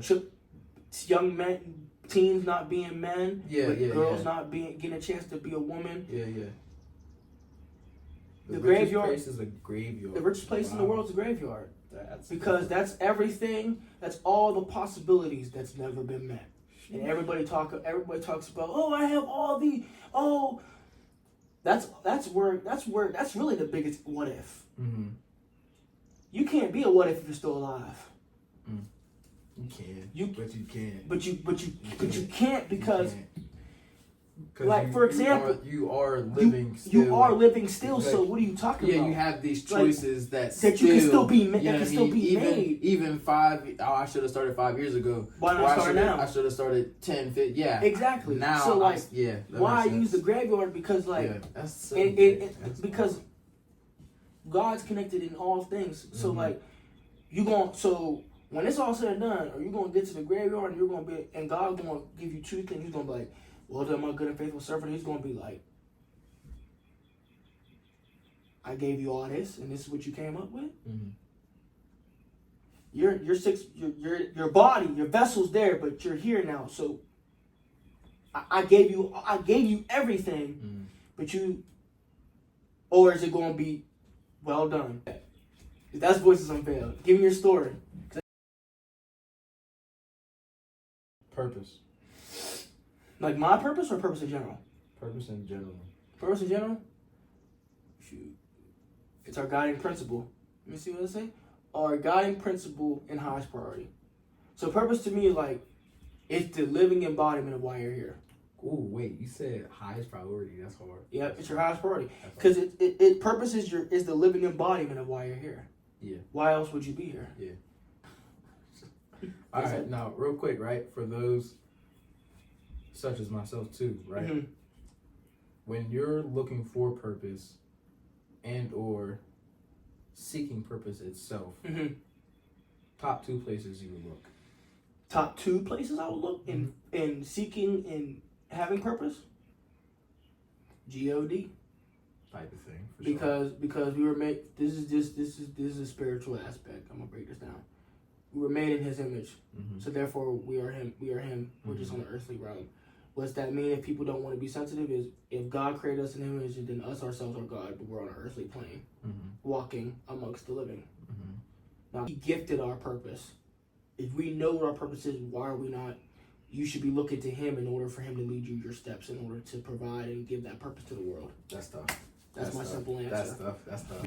If He gave you a gift to play an instrument, why not play instrumentals? Why not put it on YouTube? Why not put it on Spotify? We heard BBL Drizzy. Chill out. Yeah, relax. I didn't, by the way. But stay with me. Yeah. If He gave you the gift to like be in fitness, like personal training, or like train people, fitness or influence, or put workouts up. Like I made the Snapchat story of my fitness. I put up my fitness pal, my meal. Just that's purpose in itself, because you can have multiple purposes, not just one. If you don't know your purpose, honestly, look within. because God is within you. Yeah. That's my simple answer. Look within because God is within you. Yeah. People think like God is not an external source. Yeah, He's already in he's you. Internal for sure. He's already in you. Yeah, he's internal. He's already in He's you. You just gotta maybe talk out loud in order to talk within. Yeah. That makes sense too. That would be how like you fight. If you don't know your purpose, look within. If you do know your purpose and how to maneuver, look to God. Look to God, which is within you. Yes. It's basically the same thing. Look to God because God is in you and He's going to provide you all the answers. Yeah. You just gotta look and you gotta think deep enough to get them out. Yeah. You know what I mean? For sure. So, some such as myself, prospectively, would have heard what you said and like, well, those are talents or gifts. Mm-hmm. How can I distinguish purpose from these talents and gifts? Yeah, that's a great question. I'm nice too. Talents and gifts is gonna get you. So talent is natural. Skill is hard work. Purpose is your mind. Purpose is your mind. Okay. Let me break it down. You're gonna have to. Physical talent, skill, putting in the work. Right. Physical, your body. Okay. Natural talent, skill is the hard work. Mm. But purpose is your mind. Mm. So a dream starts out as an idea. Then that idea comes into a thought. Then that thought becomes into a belief. Then that belief becomes into an expectation. The expectation then becomes a standard. Then that standard becomes a principle. And that principle then becomes the very foundation, essence of what you're going to do in your life and why, which is your purpose. And I just gave you 7, which 7 is what? The number of completion. You accomplish your dreams twice if you really do it. Okay. You accomplish it mentally in your mind first. Yeah, for sure. And you physically do it. Damn. That's the purpose. Yeah. The purpose is you've been seeing it, dreaming. You can feel it. You can touch it. Ooh, is purpose process? It's progress too. Ooh. Purpose is progress and process. These questions. I ain't gonna lie to you. I like these questions. I'm fucking with this relationship joint. It says we gotta get to that. I've been wanting that was what I was missing. That's what I was missing. So look, right? Because boom, here we are with it. Here it is. So, because I've been seeing sometimes on TikTok or just in general, like any damn near video nowadays is this 50-50 versus 100-100 thing. We're getting good. I just want to know, like, my take on it. Not even just your take, but like the two themselves, 50-50 versus the man being 100%. I have my go ahead. My side of it in the sense of just like, what's your side? Like, so like 50-50, right? I feel like it works for some people because that is where they are in the moment of their lives, right? 50-50. You know, you do this and I do that. 50% of the work. Mind you, yes. What they like to add on is, well, if the woman is going out, you know, working and then coming home and then cleaning, cooking, dealing with the kids, then they're already excluding the man only goes to work and then just comes home. Yeah. If the man switches off from all those things as well as he should in that 50-50 term, you know what I mean? Yeah. So boom, like, yeah, we're both, if I go to work in the morning, kids are at school, the house should be clean when I come home. And then if you're going to work at night, I'm going to make the dinner and everything for you to come home to, but I'm taking care of the kids because I'm no longer at work. You know what I mean? Vice versa. It's vice versa. So I don't think there's no, in my first opinion, we got to remove gender roles. Like stereotypical gender roles. Stereotypical gender roles. Because that's the right context. If you're, period, in general, as a person, as a human, as an entity, as the person you are, if you're better suited for such aspects, that's just what it is. Now, I'm not saying I shouldn't have to learn and or improve my lack of what you're better at. It's just the fact of, if that's what you're predominantly, if this works right now, I need you to handle that. You know what I mean? Right. I'll take care of the things on my side. So it's just like that. My 50-50 side, like mindset of it is literally like I can't wait to have kids. I'm going to enjoy my kids as well, especially when I'm done with work. This is why I stay fit. 9 times out of 10, I'm staying fit. So, you know what I mean? Like, bro, like, I'm just going to stay fit. You go to the gym because of a female? I'm really like, bro. If I'm fit enough to where I'm fucking 50 or 60 and we're running around still, like my grandkids or whatever. I'm trying to be a girl dad. I just gotta say that. But you go ahead. You know what I mean? No. I'm like, yo, go, man. Yeah. You know what I mean? So things of that nature. Yep. Things of that nature, bro. It's just like, again, now we could both work in the morning and just come home together. Whatever the scenario is, 9 times out of 10 though, I'm veering off the responsibility of the household as well. Is because these kids are going to be a handful. They're kids. The dishes, the food, the cleanup is going to be a handful. But the 50-50 aspect, it should be deeper than just work-wise. It should be like I'm saying. I think the problem is like they think too. In my perspective, they think too small. They think too small. What 50-50 could be. Have a conversation. I think the problem in today's world is that you have women that were taken advantage of by men who were not in the right frame of mind. Right. I've been there, done that type of thing. And you have men that have been taken advantage as well. It's vital that a father is in a woman's life as such as their sons, but a woman, because the father is the first person to ever show their daughter how to be treated by a man, what to look out for, what's the signs of a good man, what signs of a man that's not good, how to embrace her feminine side. And be able to submit, because submissiveness is not being controlled. Submissiveness is just you're fully embracing who you are as a woman, and you also letting your man you trust be the man, like be the man. Like you have a trust in him that he's going to lead the way and guide in the safety and the security. Yeah, you know what I mean. And I think that's what his relationship that's lacking is. There's no trust from either side. It's just more about like, how can you add value to my life? How can I add value to your life? How can I give you security? How can you give me security? How can I be able to understand and comprehend you? And how can you understand and comprehend me? So boom, though, right? Because that's my whole thing, right? That's my whole thing. It's like, so that's what, like, to me right there, like, that's, like, I'm saying 50-50. You cook, I clean. Got you. You know what I mean? Well, my thing is, this is more of a question. So, like, what's 100-100? Because are you using 100-100? I'm about to fuck you up with this one. I ain't gonna lie. I'm about to fuck you up with this one. You ready? Yeah. 100-100 to me. So when we're saying 50-50, 50-50 is on the scale. Like you take care of some, I take care of the other thing. That, you know what I mean? Vice versa. Now, if I'm able to be a 100% provider, then that's just what that is. But I would still expect a 50-50 outlook on certain other things, such as kids. You know what I mean? Like, I wouldn't expect you just to handle the kids all the time because I'm providing everything. I'm 100% paying for the bills. I'm 100% paying for the food, for the schools, for the clothes. Okay, that's nothing. You know what I mean? But still, 50-50 that's not. I think they think too. You take care of somebody, and I'm taking care of somebody. Now, mind you, in this certain, like, it might be throughout the day. It might be, fresh off of work, 10 hours, 12 hours. Let me get 3 hours to myself. I know you've been with the kids all day. Let me get 3 hours to myself to decompress from this. And I got you for rest of the night with the kids. That goes to what I just said about understanding accountability. Yeah, like, sir. Okay, like thinking, not thinking about yourself. Not so thinking about yourself selfishly. Like 50-50 in the eyes of now in today's age is just looking at work-wise, right? Yeah, but not everything else. And not everything else. And they're like, and that's what they're saying on the woman's side. They're just like, well, if a woman has to go to work and then still go home to the kids and still, 50-50 is 50-50 is a man who is in that predicament should be still yet with the kids, still should be yet cleaning up, cooking, provide, like, you know what I mean? So that's where they're not extending that factor of it. Yeah. But 100 for me personally is I'm 100% of myself, you're 100% of yours.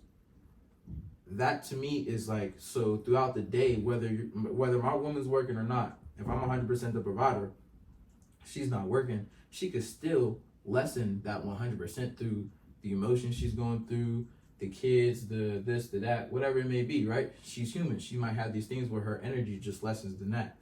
So if she becomes an 82 and I'm still at 100, I'm able to pour into her. So not that I'm lessening myself, but I'm now getting us equal. You're getting her back to your graph. You know what I mean? Like y'all getting back to that.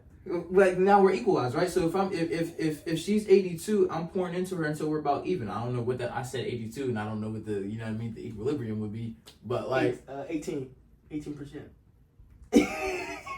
Wait, no, because look, No. so yeah, I did subtract 18 from 100 on her side, right? Yeah. But if I'm pouring into her, I have to equal us out. So therefore, we would be like, That's deep. what, like 94 point something together, rather than me sitting at 100. Yeah. Oh my God. Because like when you think about it, But like that's that, deep. That's a bro, way to look at it. When you think about we it, don't like, look at it like that. when you think about it like that, bro. I'm telling you, when you think about it like that, it's like it's genuinely just so much easier to grasp the whole idea of what it all should be. I'm fucked up. My lady is she and let's do in this scenario, she's going to work now. She's going to work just as well as I'm going to work. I know damn well work got something out of me, at least a good 18%, at least a good 5% out of me. I'm going home. These goofy ass kids, oh man, they're gonna bring a good 20% out of me, and I'm with them until they go to sleep. Vice versa. With her, you know what I mean? Yeah, y'all both going. You know what I mean? Y'all both gonna be something's gonna be taken out. Mind you, we got friendships, we got families, separate families. You know what I mean? We got these other variables of life that are gonna pull out of us. So it should always be 100% to me, but that only comes when you're learning yourself. If you're able to actually acknowledge, like, hey, I ain't gonna lie. Today I woke up at 80. You know what I mean? And telling that to your partner. So your partner already knows, like, okay, you're how to gauge it. How to gauge the day and how to gauge you. You know what I mean? Pace yourself. Pace your partner and then yourself as well, is because, well, I can't give too much over here because my woman might need me later. Or vice versa. I can't give too much here because my man might need me later. So I think it's just like, once you gauge it, like that, bro, because already they're starting off 50-50.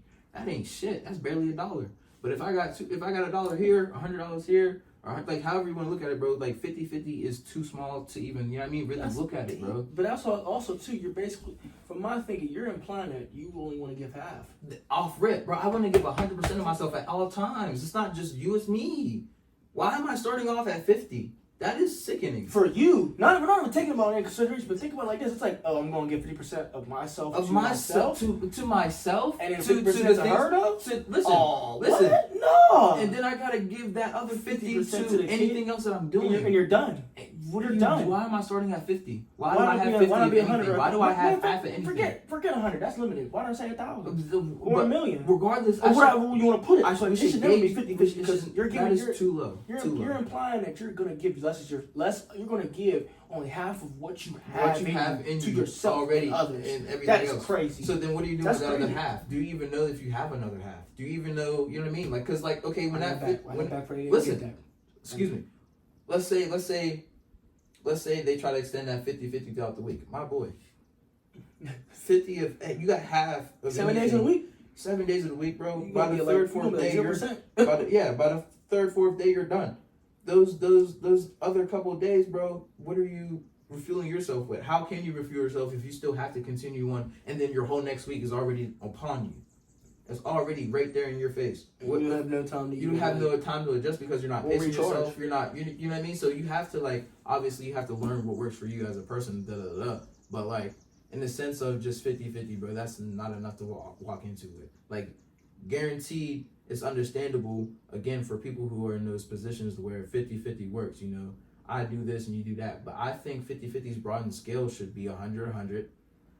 Not just the mental, emotional, spiritual, or the physical aspect of it, but it's also the things such as responsibility. All that should already be tied into 100-100. Mm-hmm. I'm giving 100% of myself to this, my family, my purpose, my challenges, my trials, my tribulations, 100% of my, you know, everything. So then when that other 100% comes to me, I'm able to now, I have more to work with. Well, my question for you with relationships, so what is some lessons that you learned from past relationships? Have you actually been in a relationship? Yeah. And then what have you learned and that you've took into who you are today? Because you talk about 100, so I want to know, like, from you as a man, what have you learned from yourself? Like, what have you learned in general?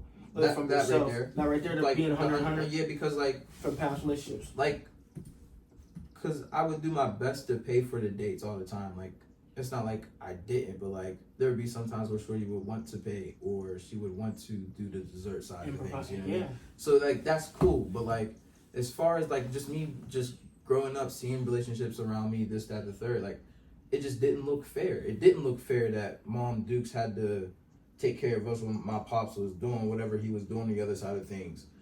But at the same time, though, and this is where I really created the 100-100, because if they are split, if the parents are split up, which is fine, you know what I mean? If she's giving me 100% of herself, and then when I do see him, he's giving me that 100% of himself. Bam. That's just what it is. Bam. You know what I mean? That's fine. They're just split up. They're not together. There should be no way in hell where 50-50 to me was what they were doing. My mom would have me all the time, talk her shit, you know, this, that, the third. And then when she did drop us off, my dad didn't know us. So he didn't give that full 100% effort into knowing his kids in a sense. Like, he did his part. He gave us some clothes. He gave us some toys. But, like, that's just like the bare minimum. That's Just to me the bare minimum. On another topic, on a deeper topic, I'm about to switch it up real quick. After this, though, is like that's just, you know, like you said, bare minimum. So it's just like, I can't expect much. You can, and then also too, that's going to play in how your relationships are. You know what I mean? Like, because of what you've seen. This even goes back to family dynamic. Because like my parents were split up, so it's like when I was younger, my mom would tell me this about my dad. But then as I got older, I needed to see him for who he actually is, not for what they say, not for what they say. Right. For who he is, as how I see him through my perspective. Right. Yes. That does play in a role with your relationship. Yes. Because people don't want to admit this. Generational traits is real. Generational behavior is real. It is so annoying. You wondering why you lying, bro? Where do you think you got it from? I do not. Mommy or dad? Listen, I do not want to admit this, but I'm going to. No, I'm being real. Like or some so signs serious. About me with my dad. I'm like, because some of how I treated women, I'm like, I'm so much that's like how my dad is. I'm like, bro. Some things I'm like, why am I like this? Bro, I'm so much like my mom. I'm like, crazy. Crazy. I'm like, I gotta go in the lab. That's why that's why I've been doing shadow work. Cause I'm like, I literally, like I told this girl earlier this year, I'm like, you know what? I'm glad you said that to me and checked me because I got some work to do. Ever since then, cause I think that's what we gotta admit. Like, real accountability is like you admitting it's not them that's the problem. It's you that's the problem. And like, okay, so boom, right? But to let you go, I just wanted to say that. No, I'm saying what you're saying. Like, off of that is like, some people, when you say it's you that's the problem, some people always want to take that to offense. But it doesn't have to necessarily be the word you. It is the trigger itself, or you know what I mean? Like, what's that mean though? Like when the trigger. So like that whatever she said to you. Yeah. Triggered you. Hell yeah, it did. And you learned that you were triggered. Yeah. And then you were like, okay, well, and I dove into what caused me to be triggered. So some people think it's just them, but like, no, it could have been the situation that stemmed from that. Like, obviously it is you being triggered. You are the problem, but like, the actual problem started from here. Root. You know what I mean? The root of it started from here. So like, you know what I mean? So that's what shadow work is. You're working on that in the shadows. The mother and father, I think those are, my thing is, they're titles, right? And with them being titles, they have weight. They themselves have weight. They hold weight, right? Now look, there's a difference between parenting. Quick little saying, heavy is the head that wears the crown. Go ahead. Type shit. There's a difference between parenting, mothering, and fathering. Those are three separate things, right? Because parenting is, like we were saying, the minimum, in the sense of like, of course you want to buy your kid whatever, like a toy or whatever. But like, as far as clothes, that's deep. Toys. Parenting is the bare minimum of what mother of what no. Parenting is the bare minimum. It's the bare minimum. Is the bare minimum. You said motherly and fatherly. Mother and fatherly is two different titles. All three of these are separate things. Go ahead. I'm gonna let you go ahead. The parent side of it is law. You have a kid, you are by then lawfully, like, not just America or whatever, but like, in general, like in the word itself. In the word itself, take care of your kids, right? Yeah. Right. So, period. Bare minimum. Bare minimum. That's what parenting is. Got you. Food, clothes, knowledge, shelter. Obviously. Basic necessities. I mean, yeah. That's parenting. Bam. All right.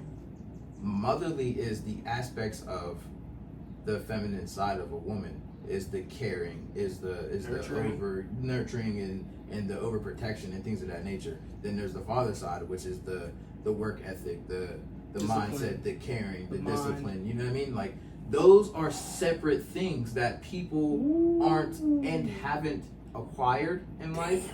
They're not giving it to their children. They're just thinking because I have a kid, I'm a mom now. I have a kid, I'm a father. That's what they're doing. You're a parent. You're a parent, which is fine. Crazy. But it's like you could always learn to actually be a mother in the sense of just like not even just the shadow work, right? Like me myself, everything I see that I don't want to do, I'm not doing. I'm not doing shit that I see other parents do. I'm not gonna beat my kids, but this finger I used to get plucked on the head all the time, bro. As long as I keep working out, bro, that finger is gonna get more than enough to, bro. You're acting. I'm pow pow pow. Don't move, nah. Come here, pow pow pow pow. Don't. You know I don't gotta beat you, but you gonna learn, bro. Bro, what? Bro, what? Don't move, bro. Keep your hand there. Keep your foot. Like, bro, I used to get plucked like right here all the time, bro. Pow, shit. Battle score. Shit. PTSD, battle score. Shit. You be like, dang, your mother. What the fuck was that? But yeah, bro, that's really just all that is for me. Like, just seeing it like that is their titles. They have weight. So if they're titles and they have weights, that means you have to learn how to play that role. And it's not even just playing it. It's in the sense of like actually, like when you become a king or a queen, you actually learn these roles. You know what I mean? Like that's not just something you just, you know what I mean? You put on a facade. You can't, because once you, I mean, you can do your best. You could do your best to do a facade of a mother or father, but people want to see through that shit. We should be able to accept everybody who they are. Okay, so here's my thing. No.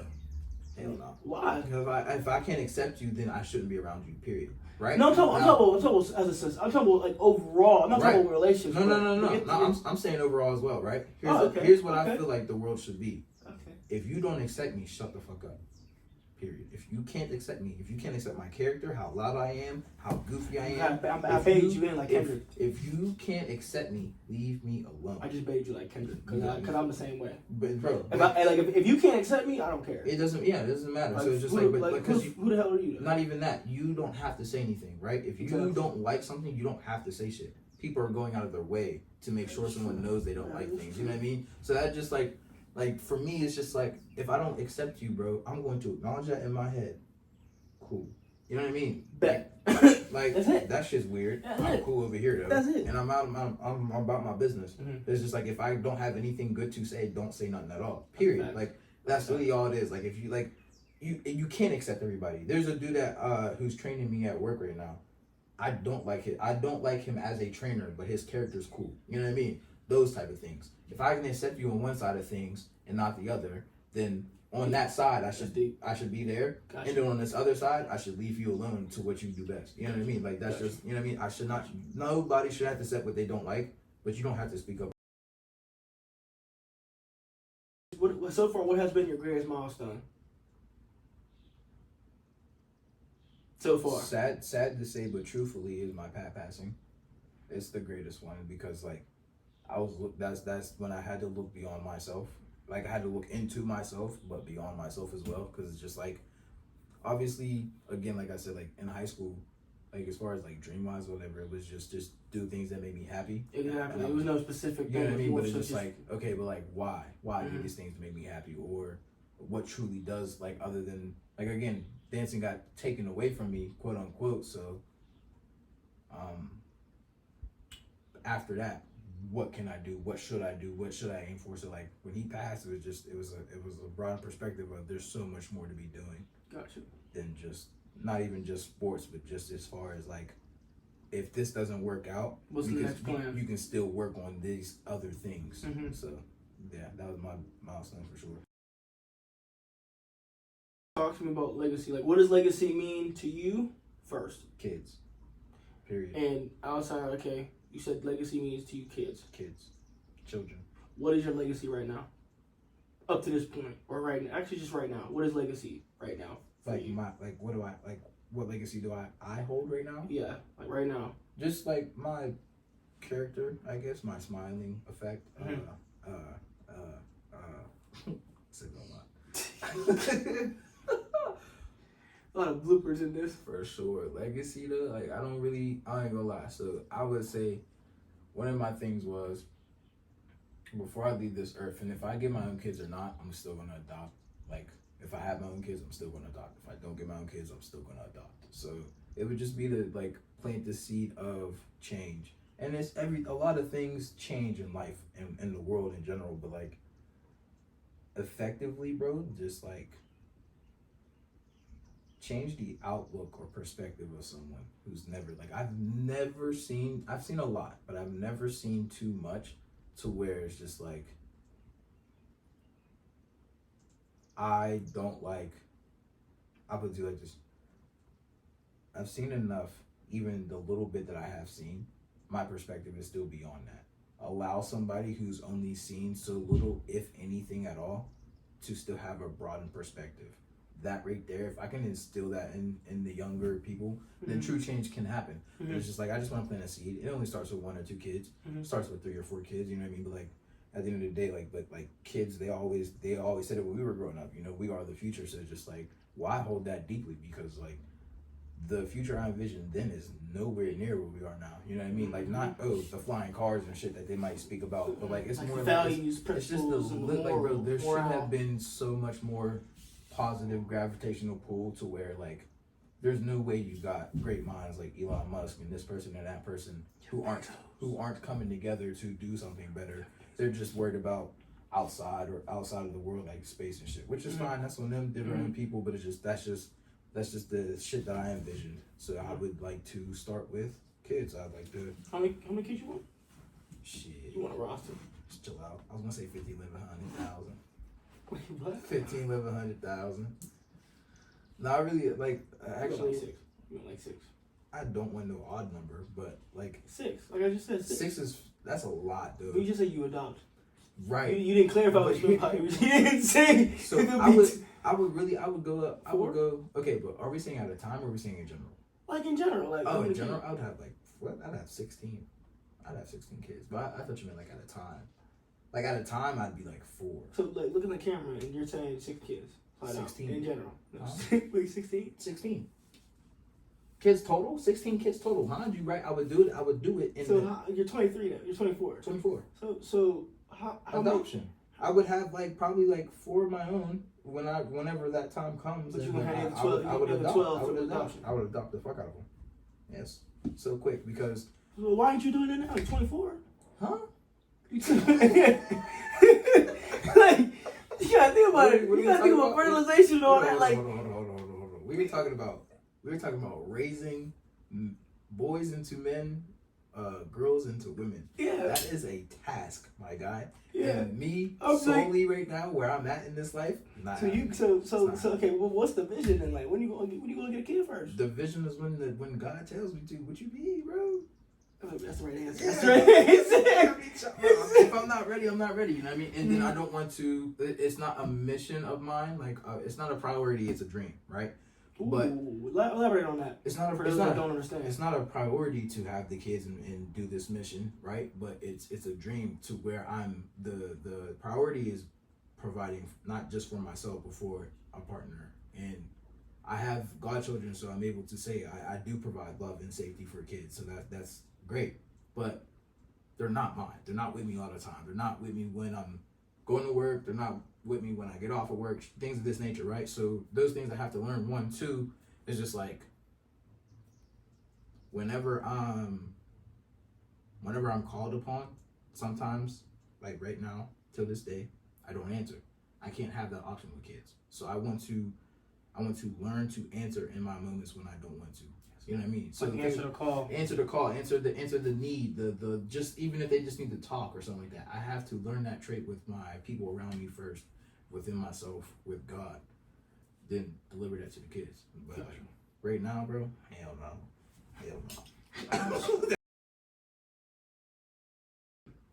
Biggest pivot in your life? What was the biggest pivot where you had to just jab? Khalil Brown, like. I think I am going to say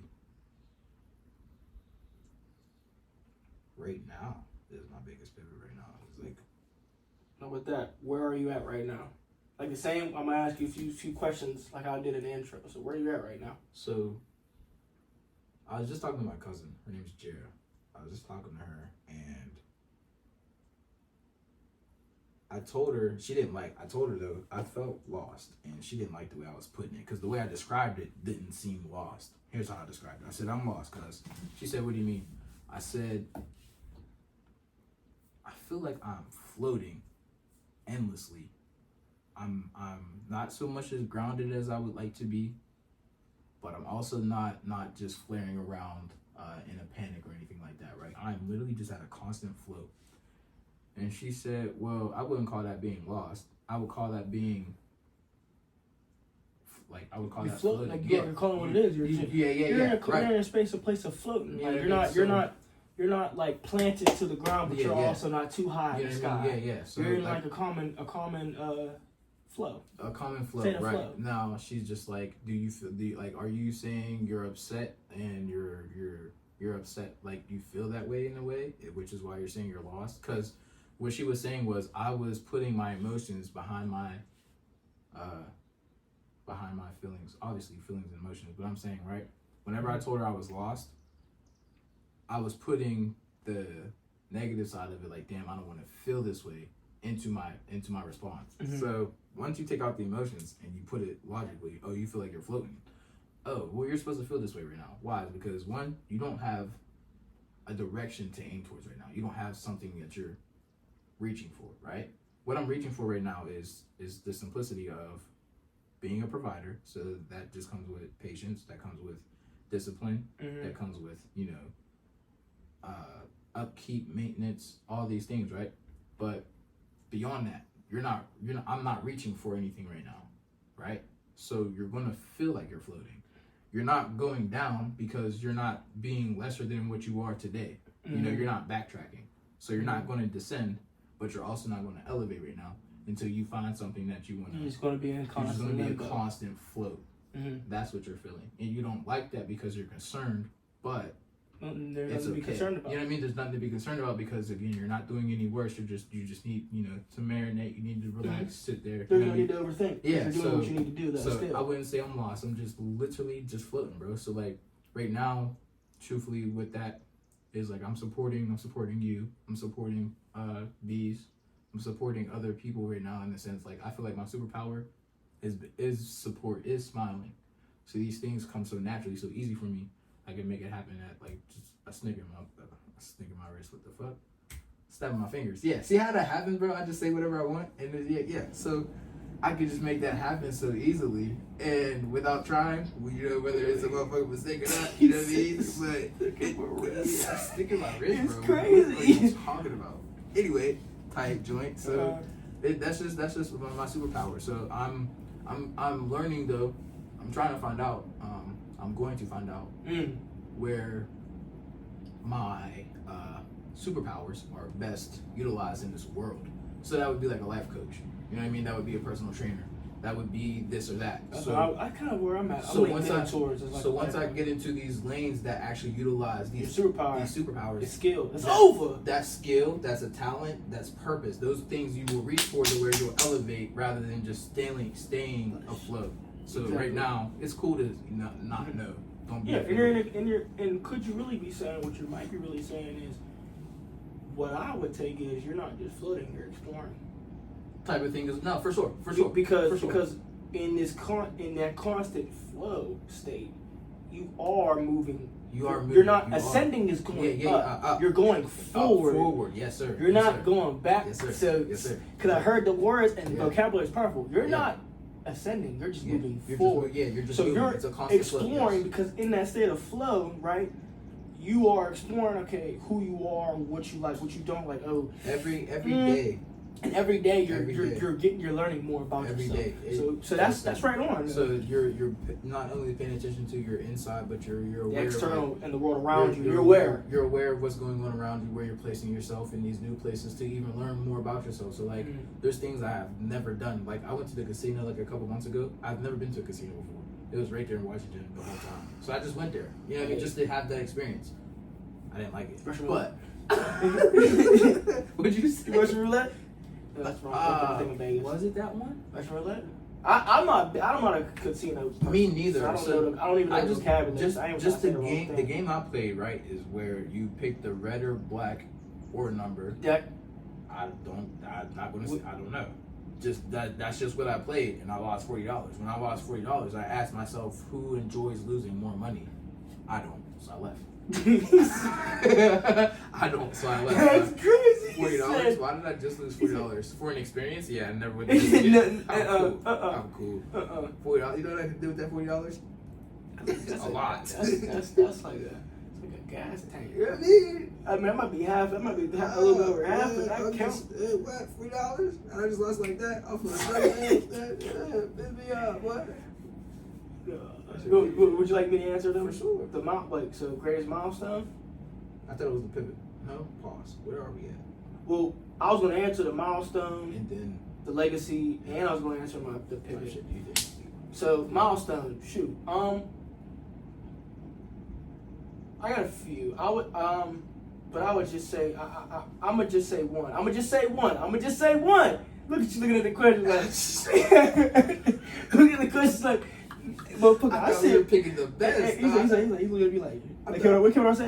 Because I got a few too. But okay, I'll say my number one. It might be right now. No, for real. Yeah. I would say me coming back from Texas and getting on my feet. I agree. And taking accountability and responsibility of being the man that I intend to be. That's a great word. I was gonna say aim. Intend to be. Yeah. We're getting rid of that word trying. That's a terrible word. I don't like that word. Yeah, because trying means you haven't even done it yet. Yeah, not even just that. Trying extends so far. Like to try something requires the most minimum of effort. So it's just so easy to keep trying. It's so easy to keep trying. But want to. I don't like want. Yeah. I intend I intend for sure. Like I said, being inspired is a feeling. Yes. When you're inspirational, you are. So I'm intentional. Mm-hmm. So that means I'm intentionally putting forth action to be the best man I can be. So that'll be my greatest milestone. Is coming back home, taking responsibility, taking accountability, and owning up to like, okay, this is my life. With God on my side, I'm going to win. Yeah, for and sure. I'm going to take what you said. I lost, learned, gained wisdom, and I'm winning. 2 L's make 2 dubs. For sure. And when I saw your story, so that's me. I'm learning. I took my loss. I'm learning, still actively. I'm gaining wisdom while I'm still learning, and at the end of the day, I'm winning because God's on my side. Mm-hmm. Legacy to me is. That's a really great question. Wow, that's a great question. I didn't realize it was that good of a question. For me, honestly, it was just say, legacy to me is impact. That's tough. It's not my kids. It's not my kids' kids. Legacy is impact. Because if God doesn't see fit for me to have kids, or if I adopt, what's my impact on this world? No, facts. What did I leave on this earth that made it better? Yeah. That to me is legacy, and how I move forward in my legacy is just be inspirational. Mm-hmm. You know, don't just want to be, don't just inspire, but be inspirational. Right. Be people. Don't be the person that people look to, but be the person that they can say, "Oh, he did it this way, and I could do it that way or better." And that's what people don't realize. Like, remove the pride and ego, make it to where impact, because impact lasts a lifetime. I was just saying.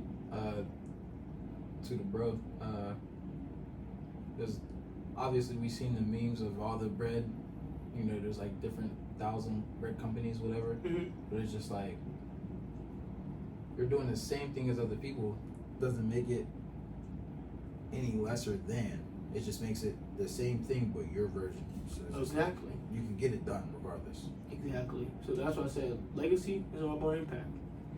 And pivot, my biggest pivot, I'm only going to say 2 because just how much they both meant. Is one, is being able to not only move forward, not only ascend, but to be able to heal through Rion's passing and to be able to finally have forgiveness within my relationship. That was definitely my biggest pivots. Gotcha. Because it wasn't more of the person I was upset at. It was more of the feeling that was caused by the person. So I was more upset with the feeling, not the actual person. And I would take that feeling and attach it to the person. But when I was able to finally move on, like really finally be able to move on, and I'm still healing, right, but just be able to move forward, that's when I was like, that was one of my biggest pivots. And then pivoting from Rio and just being able to still ascend and still move forward. And now, like, I don't get as tearful. I'm more of like, I know everything I do, He is with me, and I know that